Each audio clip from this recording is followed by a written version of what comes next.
Merhaba arkadaşlar.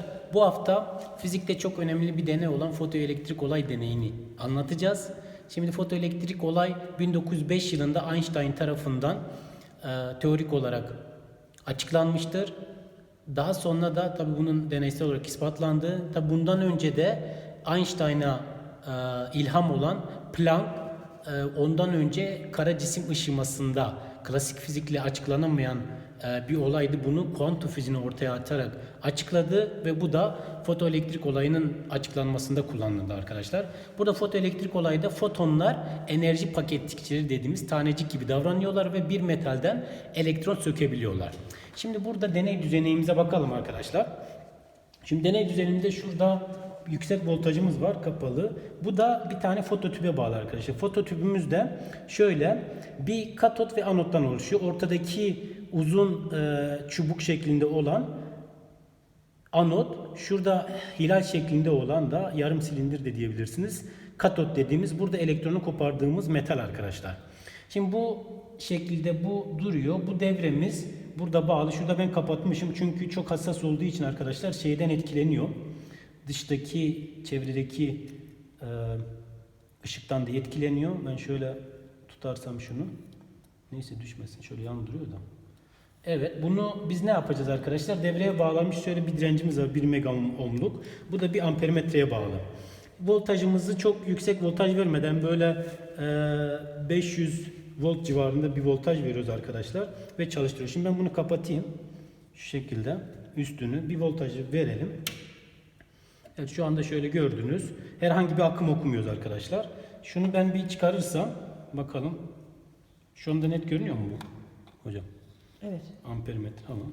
Şunu çıkarayım. Evet, şu anda çok hafif bir okudu. Bunu kapatırsam gidiyor arkadaşlar. Bu çevredeki ışıktan dolayı, çünkü bu 800 nanometreye kadar hassasiyeti var. Şurada 3 tane filtremiz var. Bu arada 3 tane. uyguladığınız 500 volt Evet hocam. katoda uyguladınız değil mi? Evet, katot tarafında yani aslında katotla anot arasında uyguluyoruz. Buradan hızlandırma, elektronlar serbest hale geçtiğinde anota gelecekler ki yeterli enerjileri yoksa biz ne yapıyoruz? Belli bir voltaj uyguluyoruz ki orada hızlandırma voltajı, akım okunsun arkadaş. Evet. Şimdi şurada 3 tane filtremiz var arkadaşlar. Blue filter, green ve red filter dediğimiz. Burada spesifik fotonları elde edeceğiz. Kırmızıyla sadece kırmızı fotonları göndereceğiz. Yeşille yeşil, maviyle de mavi. Şimdi normalde biliyorsunuz ki şu lambamızla genel bir spektrum elde edebiliyoruz arkadaşlar. Ben şöyle bir açayım. Şimdi açtığında aslında şöyle aşağıda tutayım. Yine belli bir ışık var. Şuradan tutuyor. Şöyle kapattığımızda tabii ki ışığımız olmayacak. Şimdi açalım. Ben şuradan sadece kırmızıyla şöyle şey yaparsam şeye bakın arkadaşlar. Evet. Belli bir dalga boyunda belli bir akımımız okunuyor net bir şekilde. Kırmızı fotonların kopardığı elektronlar şu anda akım oluşturuyor arkadaşlar. Şimdi ben kırmızı yerine yeşil, tabii yeşil kırmızıya göre biraz daha düşük dalga boyu, yani frekansı yüksektir. Daha fotonların enerjisi daha yüksektir dolayısıyla. Evet, görüyorsunuz kırmızı yeşil olduğunda daha da artıyor akımımız. Evet. Şimdi mavi, enerjisi yüksek olan fotonlar mavi olacak bu 3 filtreden. Şimdi buna bakalım. Evet.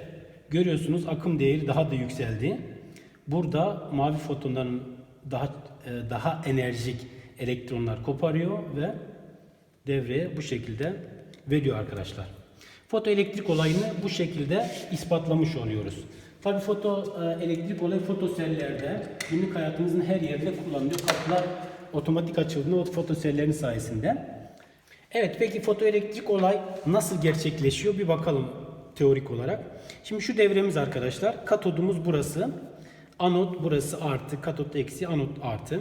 Bu devremiz neye bağlı? Şuradaki güç kaynağımız. Güç kaynağımız da şurada devremiz ampermetre var. Tabii şuradaki direnci unuttuk ama direnç de var devrede arkadaşlar. Şimdi buradan ne oluyor? Buradan biz HF enerjisindeki fotonları plakaya gönderiyoruz. Şuradaki katoda. Katottan ne yapıyor? Elektronları koparıyor ve serbest elektronları buradaki uyguladığımız yaklaşık 500 voltluk bir hızlandırma voltajı ile ne oluyor? Anoda doğru geliyorlar. Şimdi anoda doğru gelip devreye giriyorlar ve akım olarak ölçüyoruz bunu. Şimdi şuradaki düzene dikkatinizi çekiyor, şu bağıntıya. HF eşittir W artı EK dediğimiz. Şimdi HF foton enerjisi. W dediğimiz iş fonksiyonu. Bu iş fonksiyonu her madde için, yani kullandığımız şu katot, elektron söktüğümüz materyal için farklıdır arkadaşlar. Bu EK da kinetik enerji. Şimdi normalde eğer bir kinetik enerji sıfır olursa HF minimum iş fonksiyonu eşit olmak zorundadır eğer elektron koparabileceksek. Bu da şöyledir. İş fonksiyonu dediğimiz aslında bir elektronu bir maddeden koparmak için gerekli olan minimum enerji miktarıdır. Bu da tabii o elektronların bağlanma enerjileriyle alakalı bir şeydir atomik seviyede. Ve buradan W şöyle bir enerji farkına eşitse biz fotonumuzu tam bu enerji farkına eşit gönderdiğimizde serbest elektron elde ederiz. Eğer fotonumuzun enerjisi buradan büyükse W'dan hem serbest hale getirir hem de belli bir kinetik enerjiye sahip olur ve hareketlenir arkadaşlar. Ve bu şekilde bu EK'mız da kinetik enerji 1/mv kare şeklinde gösteriyoruz. Ve bugünlük bu kadar diyelim arkadaşlar. Hoşça kalın. Bugünlük bu şekilde bitirelim arkadaşlar. Hoşça kalın.